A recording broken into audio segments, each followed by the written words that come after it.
Now, the more TypeScript code you're going to write, the higher the chances that at some point you might be repeating some type definition. And we're actually already doing this here. Here, for people, I'm saying that I want an array of this kind of object, so that I want an array full of objects that have this structure, and that's the same object I have up here for person. The same type definition, just in the non-array form. But the object type is the same. Now you can, of course, duplicate the type definition, but it's more realistic that you want to avoid that duplication. And for that, you can create a so-called type alias. You can define your own base type, in which a more complex type definition is stored, and then use that type alias instead of repeating the entire type definitions. For that here, for example, before we use this object type for the first time here, we can define such a type alias with the type keyword. And that's a keyword which does not exist in standard JavaScript, but which is added by TypeScript instead. Now, after this type keyword, you use any name of your choice, which will be your new type name. For example, person, like this. And then after the equal sign here, you then have a type definition, because this is a pure TypeScript feature. This will basically be thrown out of the window when the code is compiled to JavaScript. So here on the right side of the equal sign, it's not a JavaScript value, but instead a type definition. And that could be our object type definition here, which I now store here in this person type. And now in all those places where I used this object type, I can use my alias instead now. And it's therefore still the same type, but I only define it once, and then I can repeat it in all the places where I need it. And I can still also change it like I'm doing it down here to use it just as person like this, or to use it as an array full of persons. That also works. And that's the very important feature of type aliases, which can save you a lot of typing work and which can therefore make your code more concise and easier to maintain. Now, there are a lot of other core TypeScript features which I do explore in greater detail in my TypeScript course. To come to an end here for this introduction, there are just two last features which I want to cover here. And that would be functions combined with types, and then thereafter generic types. Let's start with functions and types. And I'm saying function and types because when we work with functions, there are different places where types can be assigned. Let's start by adding a function here. Let's say the add function again, which we saw before.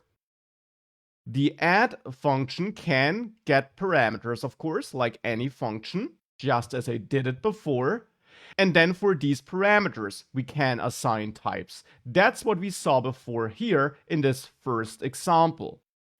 Just as we can set types for variables, we can also set types for parameters. We can make it clear that here we want to allow numbers, for example. And then I can return a plus b. But with that, we also have one inferred type here in this function. And do you see where we're using type inference here? Well, here in this function, I am returning a value, and that tells TypeScript something about the return type, the type of the returned value of this function, and it infers this type. We can see the type it infers if we hover over add. Then we see the TypeScript definition of this function, and we see that, of course, for the parameters, we have the two types we set up, the number types. But then here, after this function name and the parameter list, this colon here and this type here, that's not coming from us. We haven't added this code. Instead, that's the inferred return value type TypeScript infers here. So TypeScript knows that here it will get a number as a return value because it sees that this code with these parameters, which are always of type number, can only return a number. There's no other value that could be returned. And that's why this number return value is inferred. We could also explicitly set it though. We can set the return type of a function by adding a colon after this function parameter list and then setting the return type here, like number or string or a union type. That would also be possible. That's something we can do. But just as before, if you don't have a reason for doing that, you shouldn't do that. TypeScript already infers a type here, and if that's the type you want to stick to, then there's no need to explicitly define it yourself. Still, I want to mention this, that functions, when we work with types, don't just use types for the parameters, but also for the return value. That's easy to overlook, but it makes a lot of sense, because a function, after all, does not have just some input, it also has some output, and hence it has a return type. Now, there is a special return type, which is also worth knowing. And for that, let me add a print function, where I get a value, and that could indeed be of type any, because the only thing I'll do with that value is I'll console log it. So I don't really care about the concrete type of this value, I'm just logging it. Now, one important note about naming this function print though, which I unfortunately only discovered after I named the function like this. Of course, in JavaScript there is a built-in print function already, so now this function will clash with this built-in function, and hence if you would try to compile this TypeScript file, you would be getting an error because of that, so maybe just name it print output or something like that to avoid that error.